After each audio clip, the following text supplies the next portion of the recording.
बात करने वाले हैं पूर्व मिस वर्ल्ड का खिताब जीतने वाली मिस वर्ल्ड और पनामा पेपर लीक होने में और टैक्स न चुकाने की आरोपी अभिनेत्री ऐश्वर्या राय बच्चन के बारे में। दोस्तों, जब कुछ सालों तक पनामा पेपर्स कांड दबा रहा तो इस बीच ऐश्वर्या राय बच्चन बॉलीवुड की सबसे शरीफ परिवार की बहू और अभिनेत्री के रूप में उभर कर आ गई थी। एक समय ऐसा भी हुआ करता था जब ऐश्वर्या फिल्मों में रोल करने के लिए किसी भी हद तक गिरने को तैयार हो जाती थी। अब ऐश्वर्या राय के जन्म की बात की जाए तो इनका जन्म हुआ था 1 नवंबर 1973 को मंगलुरु, कर्नाटका, भारत में ही। ऐश्वर्या के पिता हालांकि अब उनके घोटालों की खबरें सुनने के लिए इस दुनिया में नहीं हैं। जब वो थे तब वो आर्मी में बायोलॉजिस्ट के पद पर काम करते थे।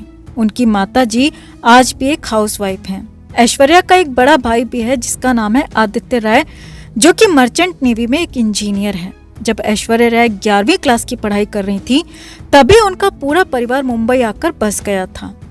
ऐश्वर्या पढ़ने में काफी अच्छी थी और पढ़ाई के दौरान तक काफी शांत स्वभाव की भी थी। उनके 12वीं क्लास में बताया जाता है कि 90% मार्क्स आए थे, जो शायद ही किसी अन्य बॉलीवुड अभिनेत्री ने आज तक गेन किए हों। ऐश्वर्या का सबसे पसंदीदा विषय जियोलॉजी बताया जाता था। शुरुआत में ऐश्वर्या मेडिकल लाइन में मेडिसिन पर काम करने की पक्षधर थी, लेकिन अचानक से ऐश्वर्या ने अपने करियर का प्लान बदल डाला और वो आर्किटेक्ट बनने की तैयारी करने लगी। उन्होंने आर्किटेक्चर कॉलेज में दाखिला भी ले लिया था, लेकिन कॉलेज की पढ़ाई के दौरान ही उनकी रुचि मॉडलिंग में होने लगी, जिसके बाद ऐश्वर्या ने कॉलेज ही छोड़ दिया। उसके बाद ऐश्वर्या ने मॉडलिंग में जाने के लिए रास्ते बनाने शुरू कर दिए। ऐश्वर्या ने साल 1991 में इंटरनेशनल सुपर मॉडल कॉन्टेस्ट जीता था, जिसके बाद ऐश्वर्या आमिर खान और महिमा चौधरी के साथ में पेप्सी की एक एड में भी नजर आई थी। साल 1994 में ऐश्वर्या ने मिस इंडिया पेजेंट में हिस्सा लिया, जहां वो दूसरे स्थान पर जीती थी क्योंकि पहले नंबर पर सुष्मिता सेन थी। जिसके बाद ऐश्वर्या सुष्मिता सेन से काफी ज्यादा जलन महसूस करने लगी। उन्हें यह बर्दाश्त नहीं हो रहा था कि वो भारत में मिस इंडिया में दूसरे नंबर पर आईं। बस इसी जलन के कारण ऐश्वर्या मिस वर्ल्ड की तैयारी में जुट गईं, जो कि साल 1994 में ही आयोजित हुआ। जिसके बाद ऐश्वर्या का वो शांत स्वभाव एकदम से ही अक्कड़ में परिवर्तित हो गया। लेकिन अब बात आती है कि जब ऐश्वर्या ने मिस वर्ल्ड का खिताब जीत ही लिया, उसके बाद भी उन्हें फिल्मों में कोई भी लेने को तैयार नहीं था, जिसके कारण खिताब मिलने के 2 से 3 सालों तक ऐश्वर्या मॉडलिंग में ही अपनी रोजी रोटी कमाती रही। और फिर ऐश्वर्या पर डायरेक्टर्स की नजर पड़ने लगी और तब जाकर उन्हें फिल्मों में पहला ब्रेक मिला साल 1997 में, जो कि तमिल फिल्म इरुवर में था। उसके बाद बॉलीवुड में भी उन्हें एक फिल्म इसी साल में मिल गई, जो थी और प्यार हो गया, जिसमें लीड रोल में थे बॉबी देओल और ऐश्वर्या राय। पहली हिंदी और पहली तमिल दोनों ही फिल्में ऐश्वर्या की फ्लॉप साबित हुई, लेकिन फिर भी ऐश्वर्या को इन्हीं फ्लॉप फिल्मों से फिल्में मिलना शुरू हो गईं। इसके बाद ऐश्वर्या ने तमिल और हिंदी में कई सारी फिल्में एक के बाद एक की, लेकिन कोई भी फिल्म सुपरहिट या सफल तक नहीं हुई।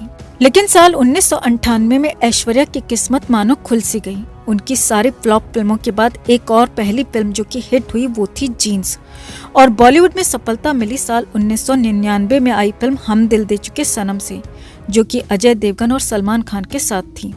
हम दिल दे चुके सनम फिल्म ऐश्वर्या के जीवन में कई मायनों में टर्निंग पॉइंट साबित हुई।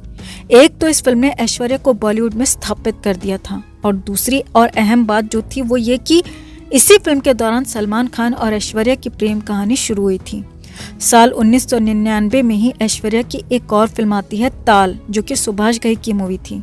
इस फिल्म के बाद मीडिया में काफी बातें चलने लगी थीं, और उसका कारण था कि एक तो सुभाष घई और ऐश्वर्या के अतरंगी फोटोज मीडिया में आने लगे थे, और ये बातें भी फैलने लगी थी कि ऐश्वर्या ने फिल्म ताल के लिए सुभाष घई के साथ कंप्रोमाइज किया है। लेकिन ये बातें जितनी तेजी से उठी उतनी ही तेजी से दबा दी गईं, क्योंकि उसका कारण था सलमान खान। ऐश्वर्या और सलमान की प्रेम कहानी के 1 साल बाद ही इन दोनों के बीच में लड़ाई झगड़े की खबरें आने लगी थीं। इसके बाद फाइनली 2002 में सलमान और ऐश्वर्या राय का ब्रेकअप हो जाता है। जितनी खबरों में इनकी प्रेम कहानी नहीं थी, उससे कहीं ज्यादा सुर्खियों में इन दोनों का ब्रेकअप रहा। दरअसल ऐश्वर्या ने उन दिनों मीडिया में ये बयान दिया था कि सलमान खान ने उन्हें फिजिकली, इमोशनली और मेंटली हैरेस किया। उस समय ऐश्वर्या के चेहरे पर कई बार चोट के निशान भी देखे गए थे, और इसका कारण कहीं न कहीं ये भी था कि दोनों अलग अलग धर्म से थे।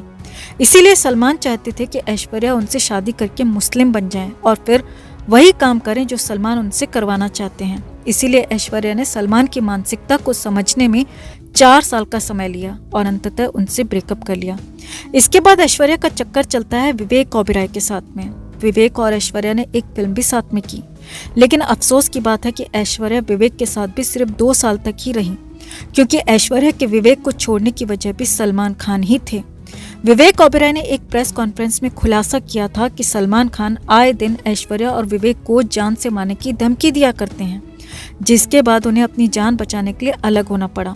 विवेक ओबेरॉय ने अपने बयान को सही साबित करने के लिए अपने फोन कॉल्स तक रिकॉर्ड के रूप में दिखा दिए। इस प्रेस कॉन्फ्रेंस का परिणाम ये हुआ कि ऐश्वर्या ने हमेशा के लिए विवेक ओबेरॉय से दूरियां बना ली, क्योंकि ऐश्वर्या ने विवेक के सामने शर्त रखी थी कि वो सलमान को लेकर कोई भी कॉन्स्पिरेसी खड़ी नहीं करेगा। लेकिन विवेक जब सलमान की धमकियों से थक गए, तब उन्होंने प्रेस कॉन्फ्रेंस में बिना ऐश्वर्या और अपने रिश्ते की परवाह किए सलमान की असलियत सबके सामने ला दी।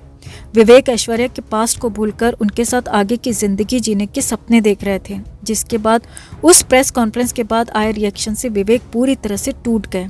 एक तरफ तो ऐश्वर्या ने भी उनका इस्तेमाल किया और उनसे रिश्ता तोड़ दिया, और दूसरी तरफ उनके करियर को खत्म करने के लिए सलमान उनके पीछे हाथ धोकर पड़ गए। उस समय विवेक एज एन एक्टर काफी तारीफें बटोर रहे थे, लेकिन इस घटना के बाद अचानक से ही उन्हें फिल्मों के ऑफर्स आने बंद हो गए, क्योंकि सलमान खान ने अपनी पावर का इस्तेमाल करना शुरू कर दिया था। सलमान से ब्रेकअप करके ऐश्वर्या भी काफी ज्यादा प्रभावित हुई, उन्हें भी फिल्मों के ऑफर्स आने बंद हो गए। साल 2002 में सलमान और ऐश्वर्या का ब्रेकअप हुआ और 2003 में ऐश्वर्या को कई सारी फिल्मों से निकाल दिया गया, जिसमें चलते चलते नाम की एक मूवी भी शामिल है।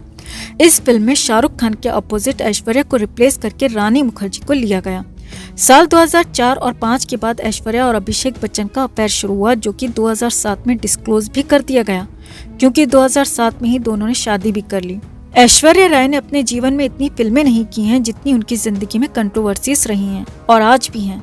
साल 2005 में ऐश्वर्या और अभिषेक के रिश्ते के बारे में किसी को नहीं पता था। तभी अमिताभ के साथ ऐश्वर्या ने एक गाना किया था जो था कजरारे, जिसमें अभिषेक बच्चन भी साथ में थे, यानी दोनों अय्याश बाप बेटे और उनके बीच में ऐश्वर्या राय। इसी दौरान ये अफवाह भी काफी जोरों पर थी कि अमिताभ ने ऐश्वर्या के लिए पूरा एक फ्लोर बुक करवा दिया है। अभिषेक और रानी मुखर्जी, जो कि इस गाने की मूवी में लीड रोल में थे, वो दोनों किसी दूसरे होटल में ठहराए गए थे।